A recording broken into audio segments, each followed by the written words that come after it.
Welcome to History Before Bed, where we bring you calming historical stories perfect for bedtime. I started this channel because I struggled with insomnia, and while audiobooks helped, they were often too exciting to help me sleep. So I created these stories to be engaging enough to hold your attention, but soothing enough to lull you to sleep. If you enjoy our bedtime history tales, please like and subscribe before you drift off so you never miss an episode. Now, get comfortable, relax, and let the gentle rhythms of history guide you to sleep. Chapter 1. The Early Years. The Grand Palace of Saint-Germain-en-Laye, nestled in the lush French countryside, was alive with anticipation on September 5, 1638. The court buzzed with excitement as Queen Anne of Austria went into labor. After years of prayer and hope, France was about to witness the birth of its long-awaited heir. When the cries of a newborn boy finally echoed through the halls, they heralded the arrival of Louis Dieudonné, soon to be known as Louis XIV, the Sun King. Louis's childhood was steeped in opulence and grandeur, befitting a prince of his stature. His early years were spent within the protected confines of the palace, where tapestries adorned the walls and intricate chandeliers glittered from above. The young prince's days were filled with lessons from the finest tutors in the land, covering a spectrum of subjects from classical literature to the art of war. His mother, Anne of Austria, played a pivotal role in his upbringing. A woman of strong faith and even stronger will, she was determined to shape her son into a king who would command respect and fear in equal measure. The courtly life, however, was not without its shadows. Cardinal Mazarin, the cunning and astute Italian minister, held significant sway over the regency. His influence on both Anne and Louis was profound, guiding the young king's education and instilling in him a deep understanding of power and diplomacy. Mazarin's presence was a constant reminder of the political complexities that Louis would one day inherit. Yet, the idyllic veneer of Louis's childhood was shattered by the tumult of the Fronde. This series of civil wars, driven by noble discontent and popular unrest, left an indelible mark on the young monarch. As the conflict raged, Louis and his mother were forced to flee Paris, seeking refuge in various strongholds. The constant threat of capture, the cold, sleepless nights, and the uncertainty of their future were harrowing experiences for the young prince. These trials, however, steeled his resolve and taught him valuable lessons about loyalty, betrayal, and the fragility of power. The Fronde's impact on Louis was profound. It nurtured a deep-seated mistrust of the nobility and a fervent desire to consolidate power within the monarchy. He observed firsthand the chaos that ensued when royal authority was challenged, and he vowed never to let such instability threaten his reign. As the dust settled and Mazarin's influence helped restore order, the stage was set for Louis to take the reins of a more centralized and absolute monarchy. By the time Louis reached his adolescence, he was already showing signs of the formidable ruler he would become. His education under Mazarin's watchful eye had transformed him into a young man of sharp intellect and unyielding determination. The lavish court of France, with its elaborate ceremonies and intricate political games, became the arena in which Louis began to assert his presence.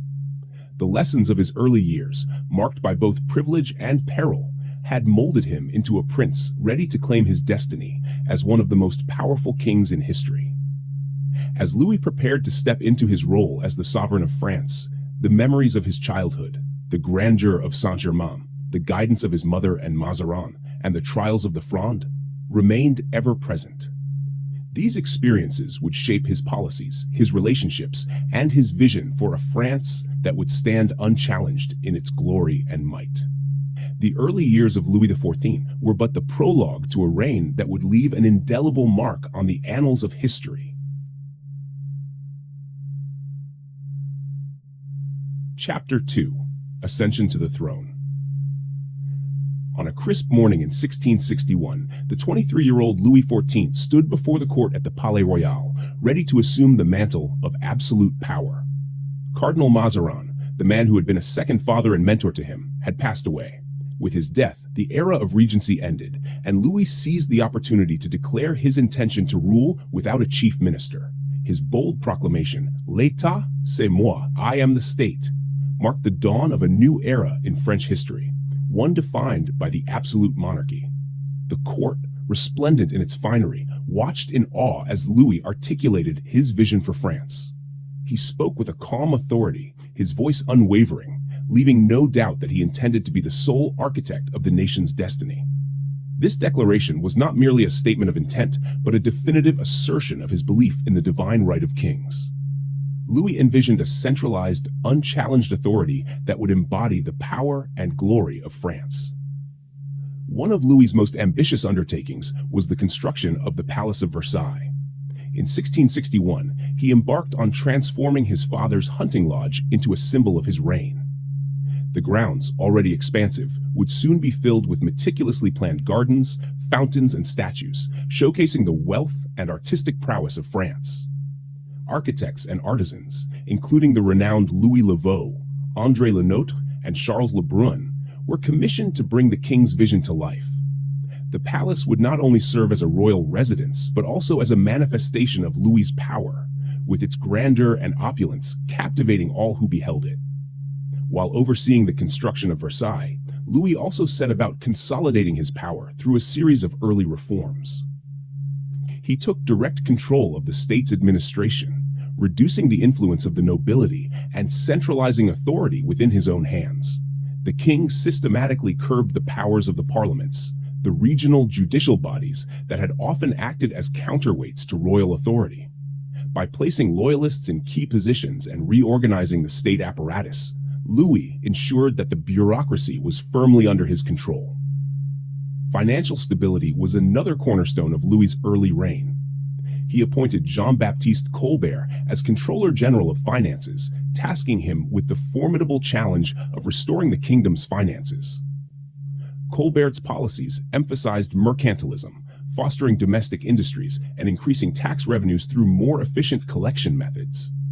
His efforts led to the establishment of new manufacturing centers, the expansion of trade, and the reduction of the national debt. These reforms not only strengthened the economy, but also reinforced the king's centralized control over the state. Louis's efforts to consolidate power extended to the military as well. He reorganized the army, creating a standing professional force loyal to the crown. The reforms included better training, standardization of equipment, and the establishment of a clear chain of command. This new army not only enhanced France's defensive capabilities, but also served as a powerful tool for Louis to project his influence across Europe. As the Palace of Versailles began to rise from the grounds of the old hunting lodge, so too did Louis's vision for an absolute monarchy. His early reforms laid the foundation for a centralized, powerful state, with the king at its heart. The construction of Versailles was both a physical and symbolic representation of this new order, a palace where the sun never set on the grandeur of Louis XIV's reign. In these formative years of his rule, Louis XIV demonstrated an unrelenting commitment to his vision. The challenges he faced, from noble resistance to financial instability, were met with a determination that would come to define his reign. His ascension to the throne marked not just the beginning of his personal rule, but the birth of an era that would see France emerge as a preeminent power in Europe, its king revered as the embodiment of absolute monarchy. Chapter 3: The Sun King. By the early 1660s, Louis XIV had firmly established his authority, but he sought more than mere political power. He aimed to embody the very essence of the nation, presenting himself as the Sun King, the source of light and life for France. This image, meticulously cultivated, became a central theme of his reign, encapsulating his belief in the divine right of kings and the absolute nature of his rule. The sun, with its brilliance and constancy, was an apt symbol for Louis.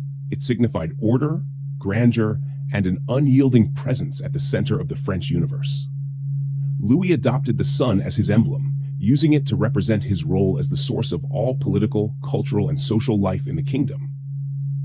His portrait, often shown with rays of light emanating from his person, reinforced this divine connection and cemented his image in the minds of his subjects. Central to Louis's vision was the patronage of the arts and culture.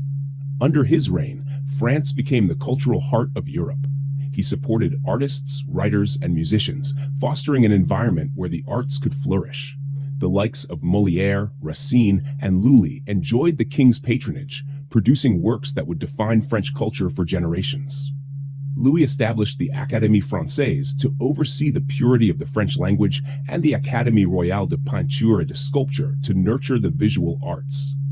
This cultural patronage was not merely a personal indulgence, but a strategic endeavor to elevate France's prestige and project its cultural dominance. Versailles, the grand palace Louis had begun constructing in 1661, played a pivotal role in this cultural renaissance. By the late 1660s, it had become the seat of his court, a place where the grandeur of his reign was on full display.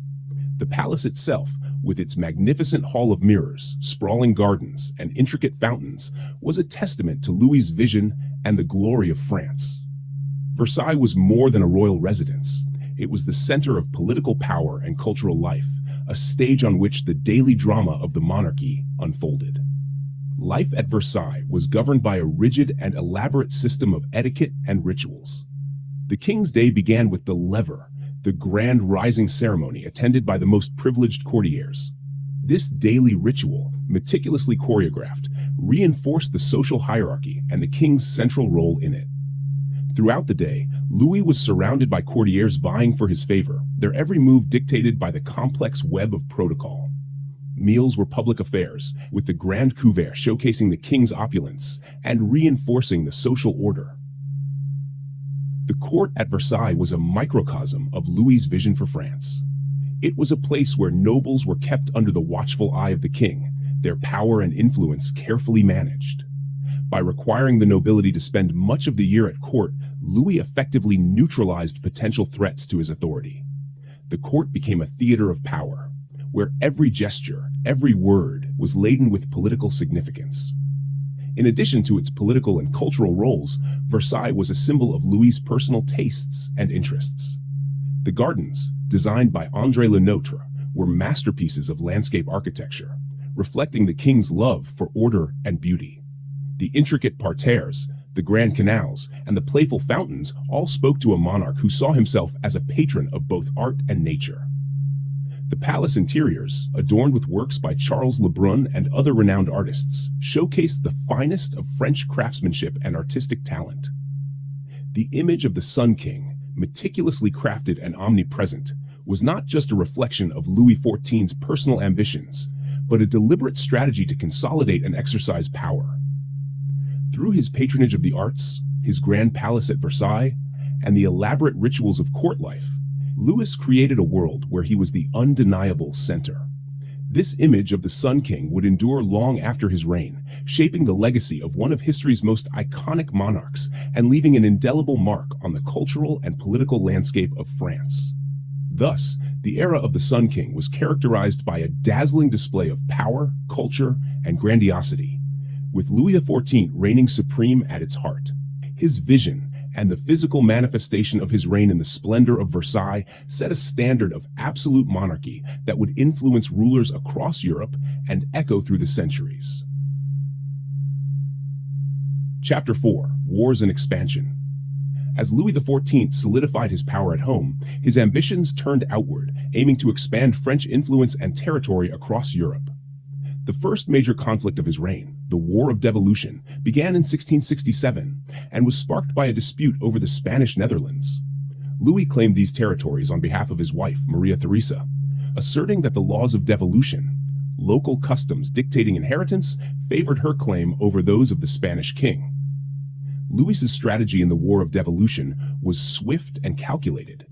He marshaled his forces with remarkable efficiency, deploying a well-disciplined army led by some of his most talented generals, including the formidable Marshal Turenne.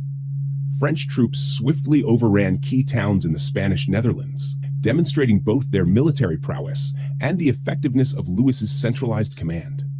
The campaign's success was a testament to the reforms he had implemented earlier, which had created a professional and loyal army. However, the war was not without its diplomatic challenges. The rapid French advances alarmed neighboring powers, leading to the formation of the Triple Alliance between England, Sweden, and the Dutch Republic. This coalition sought to curb Louis's ambitions and maintain the balance of power in Europe. Facing increasing opposition, Louis opted for a negotiated peace. The Treaty of Aix-la-Chapelle, signed in 1668, allowed France to retain several strategic towns in the Spanish Netherlands, marking a modest but significant territorial gain. Emboldened by this success, Louis soon turned his attention to the Dutch Republic, his former ally. The Dutch War, which began in 1672, was driven by a combination of territorial ambition and personal animosity. Louis viewed the Dutch as both a commercial rival and an obstacle to French dominance. In a bold move, he formed an alliance with England, bribing Charles II to join his cause against the Dutch. The initial phase of the Dutch War saw remarkable French victories. The French army, employing innovative siege tactics and superior artillery, quickly breached Dutch defenses, advancing deep into the Republic's heartland. The Dutch, caught off guard, resorted to desperate measures, including the inundation of their own land to create a defensive barrier. This tactic, along with the resilience of the Dutch people and their skilled leader, William of Orange, stalled the French advance. The war soon expanded beyond the Dutch Republic, drawing in other European powers. The formation of the Grand Alliance, including Spain, the Holy Roman Empire, and Brandenburg, turned the conflict into a broader struggle for European dominance. Despite these challenges, Louis's forces continued to demonstrate their martial skill, achieving notable victories at battles such as Senef and Cassel. The protracted conflict strained France's resources and led to significant loss of life. The war also highlighted the complexities of European diplomacy, with shifting alliances and the constant threat of a wider coalition forming against France. By 1678, both sides were eager to end the conflict. The treaties of Nijmegen brought the war to a close, with France gaining significant territories, including Franche-Comté and several towns in the Spanish Netherlands. These gains solidified Louis's reputation as a formidable military leader and expanded French influence. Throughout these wars, Louis employed a combination of strategic alliances and military innovation to achieve his goals. His diplomatic maneuvers, often involving intricate treaties and alliances, were as critical as his battlefield strategies. He understood the importance of maintaining a balance of power and was adept at playing European powers against each other to France's advantage. However, the wars also came at a high cost. The financial strain of prolonged military campaigns necessitated increased taxation and further centralized control. The burden on the French populace grew, and the seeds of future discontent were sown. Additionally, while Louis's territorial gains enhanced France's power, they also contributed to a legacy of enmity with neighboring states, particularly the Dutch and the Habsburgs. In the grand halls of Versailles, these military campaigns were celebrated with grand tapestries and triumphal arches, each victory reinforcing the image of Louis as the Sun King, destined to expand his realm's glory. Yet, beneath the surface, the continuous warfare exposed the fragility of such expansive ambitions. Thus, the period of wars and expansion under Louis XIV was marked by significant territorial gains and complex diplomatic engagements. His relentless pursuit of glory and power reshaped the European landscape, establishing France as a preeminent power.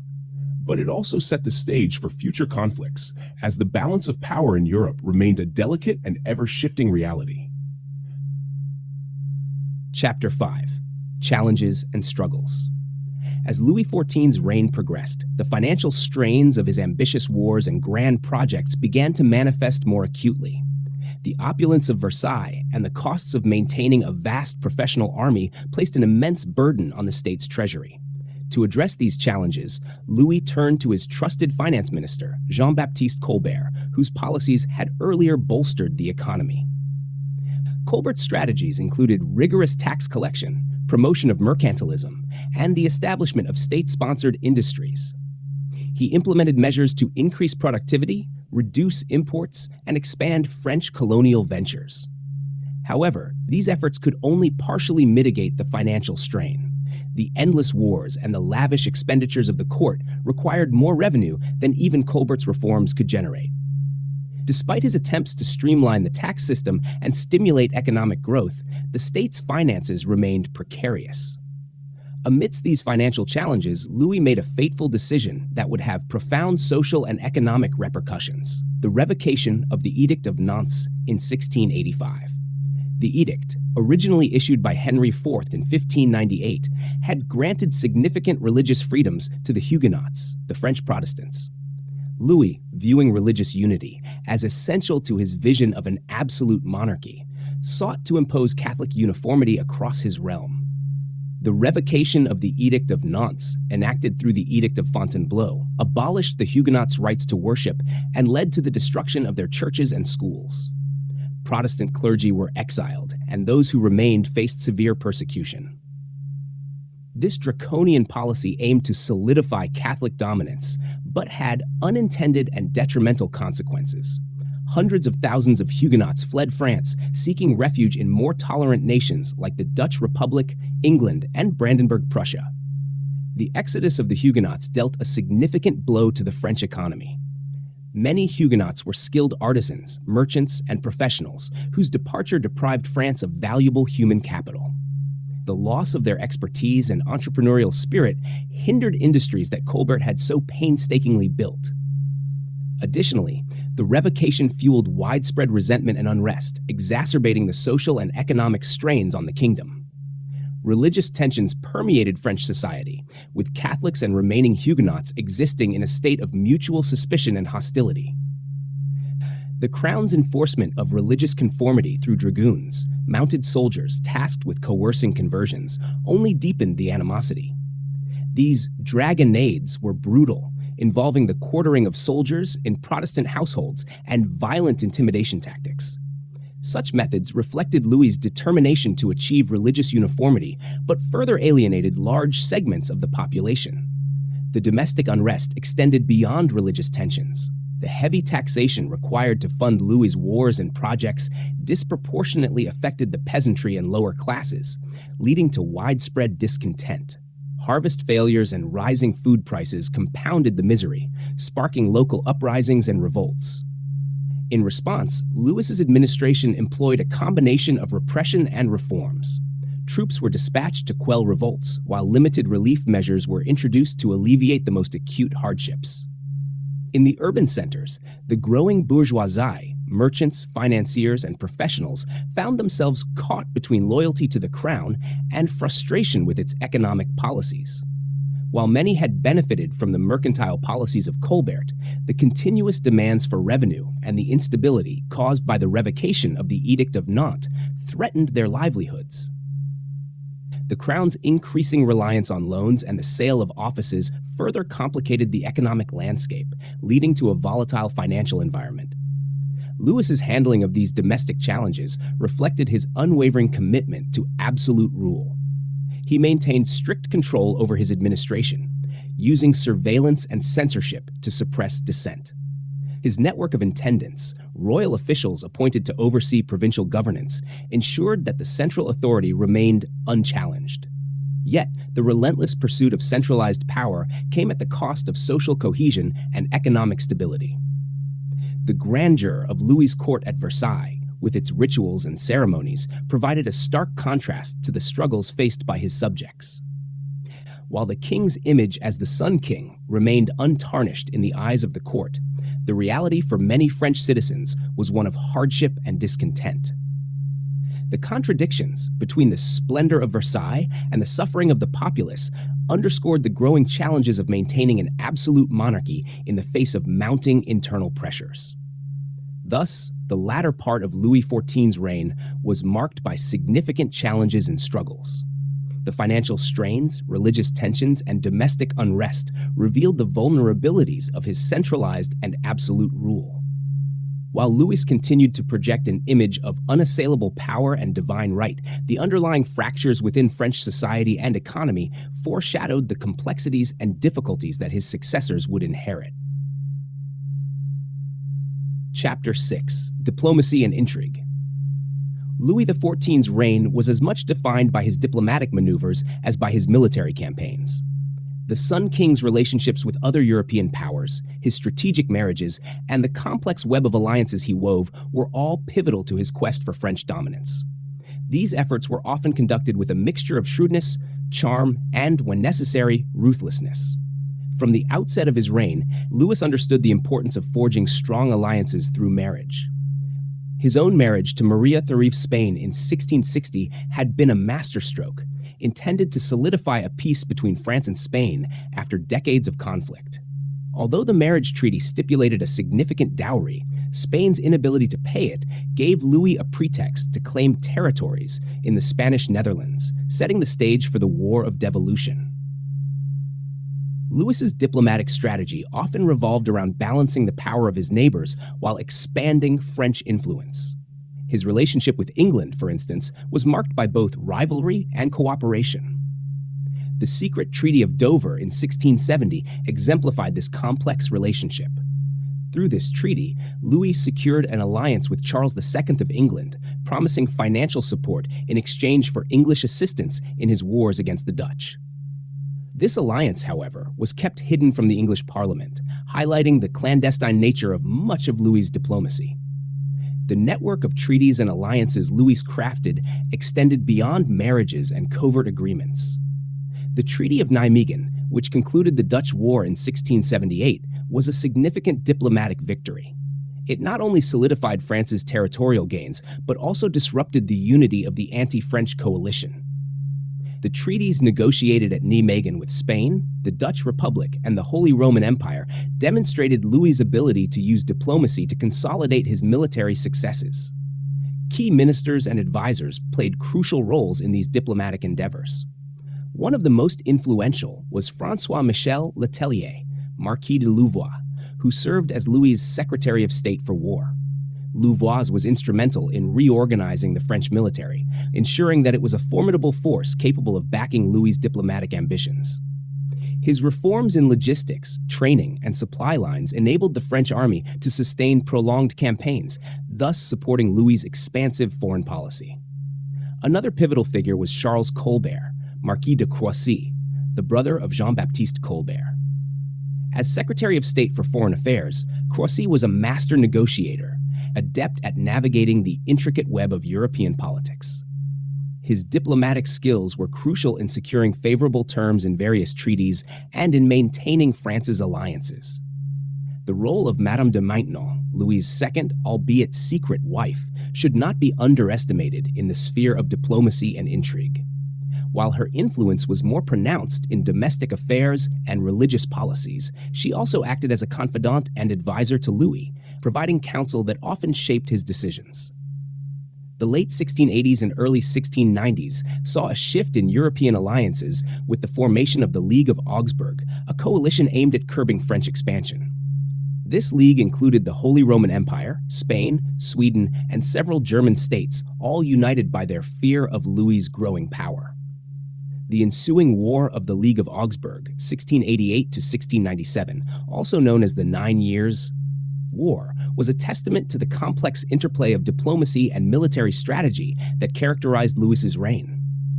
Despite facing a formidable coalition, Louis's diplomatic acumen and the resilience of his military forces enabled France to secure relatively favorable terms in the Treaty of Ryswick in 1697, although it marked a halt to France's territorial expansion. Louis's diplomatic efforts were not confined to Europe. His reign saw the beginning of French colonial expansion in North America, the Caribbean, and India.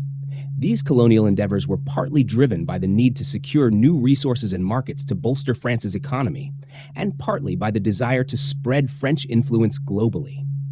Despite his many successes, Louis's relentless pursuit of French supremacy also sowed the seeds of future conflicts.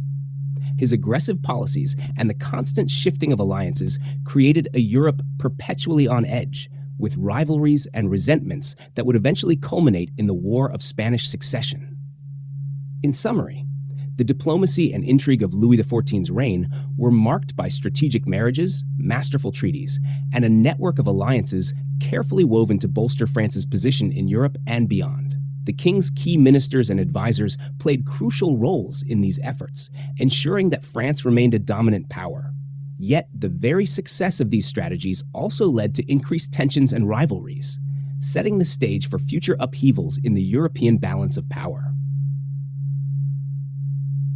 Chapter 7. The Final Years. As the dawn of the 18th century approached, the seemingly invincible Louis XIV began to face the inevitable decline that comes with age. The Sun King, who had spent decades shaping France into a dominant European power, now found himself beset by health issues and personal losses that weighed heavily on his mind and spirit. Louis's health had been a concern for several years, but it was in his final decade that it truly began to deteriorate. He suffered from a variety of ailments, including severe gout and painful ulcers. The once vibrant and commanding presence of the Sun King was now often confined to the confines of his private chambers at Versailles. His physical decline was mirrored by a series of personal tragedies that struck his family. In quick succession, he lost his son, the Grand Dauphin, in 1711, followed by the deaths of his grandson, the Duke of Burgundy, and his great-grandson, the Duke of Brittany, in 1712. These losses left the aging king bereft and deeply concerned about the future of the Bourbon dynasty.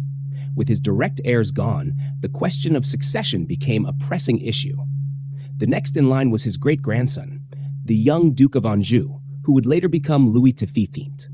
At just 5 years old, the future king was far too young to assume the throne, raising fears of another regency period similar to the one that had marked Louis XIV's early years. Louis XIV took steps to ensure the stability of the succession, appointing a regency council and naming his nephew, Philippe II, Duke of Orleans, as the regent. These measures were intended to secure the continuity of the Bourbon dynasty and maintain the centralized power that Louis had worked so hard to establish. As his health continued to decline, Louis XIV spent much of his time reflecting on his reign and the legacy he would leave behind. He took great pride in the cultural and military achievements of his time on the throne.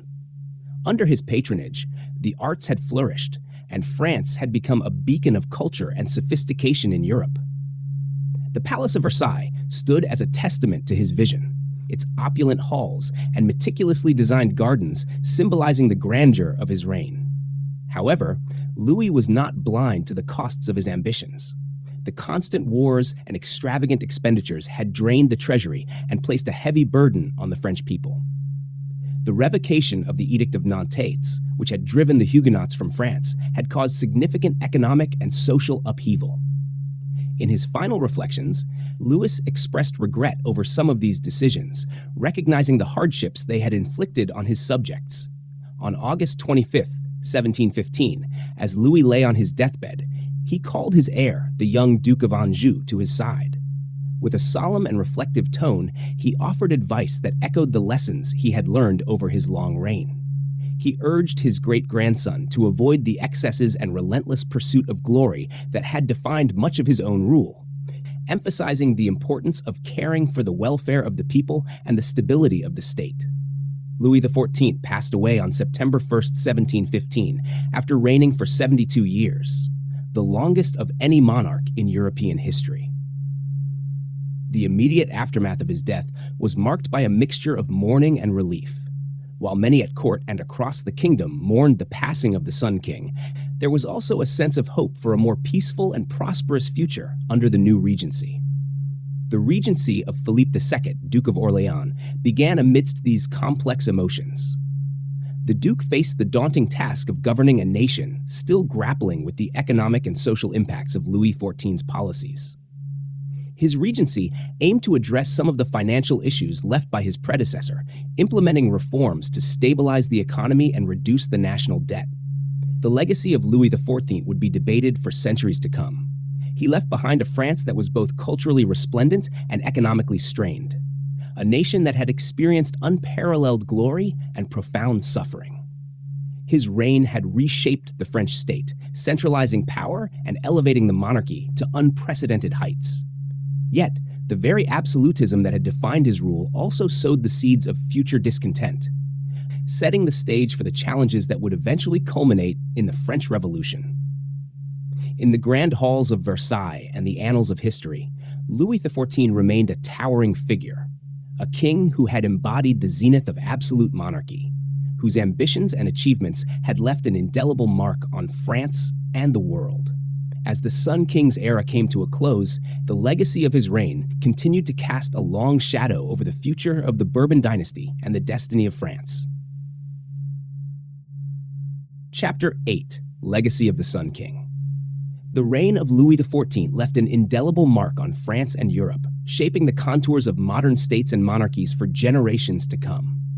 His legacy, multifaceted and complex, is seen in the political, cultural, and architectural developments that continued to influence society long after his death. Louis XIV's centralization of power fundamentally altered the structure of the French state. By curbing the influence of the nobility and consolidating authority within the monarchy, he laid the groundwork for a more unified and powerful nation-state. This model of absolute monarchy, characterized by the king's direct control over the administration, military, and finances, became a template for other European monarchies. Rulers such as Peter the Great of Russia and Frederick the Great of Prussia drew inspiration from Louis's methods, seeking to emulate his success in their own realms. Culturally, the Sun King's reign was a golden age for France. Louis's patronage of the arts transformed France into the epicenter of European culture. The flourishing of literature, music, theater, and visual arts during his reign left an enduring legacy. Molière, Racine, and Lully, among others, created masterpieces that became classics of French literature and opera. The establishment of institutions like the Académie Française and the Académie Royale de Peinture et de Sculpture ensured that French cultural standards would dominate Europe for centuries. The architectural contributions of Louis XIV are perhaps most famously embodied in the Palace of Versailles. This grand edifice, with its lavish interiors and expansive gardens, set new standards for royal residences. Designed by architects Louis Laveau and Jules Hardouin-Mansart, and with gardens by André Lenotte, Versailles was a statement of Louis's power and vision.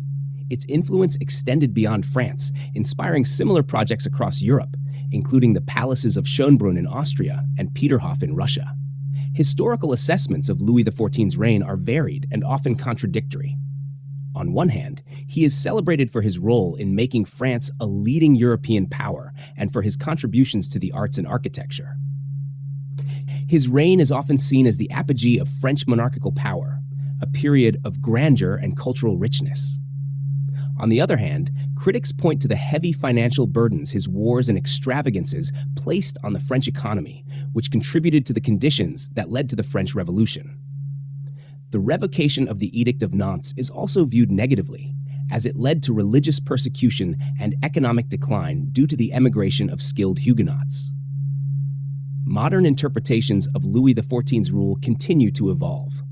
Historians and scholars examine his reign through various lenses, considering the broader social, economic, and political contexts. Some emphasize his achievements in state-building and cultural patronage, while others highlight the oppressive aspects of his absolute rule and the long-term consequences of his policies. The dichotomy between the splendor of his court and the struggles of his subjects remains a focal point of contemporary analysis. The myth and reality of Louis XIV's rule are intertwined in the fabric of French national identity. The image of the Sun King, with his courtly splendor and grandiose ambitions, endures as a symbol of the zenith of absolute monarchy. This mythic portrayal often glosses over the complexities and hardships of his reign, focusing instead on the glory and magnificence that Louis projected. However, the reality, with its mix of achievements and failures, provides a more nuanced understanding of his impact. Louis XIV's legacy is a testament to the power of personal ambition and the enduring influence of visionary leadership. His reign transformed France and left an imprint on European history that is still felt today. The balance of myth and reality in his legacy offers valuable lessons on the nature of power, the responsibilities of leadership, and the intricate interplay between cultural grandeur and political authority. As the echoes of the Sun King's era reverberate through history, the legacy of Louis XIV remains a subject of fascination and debate.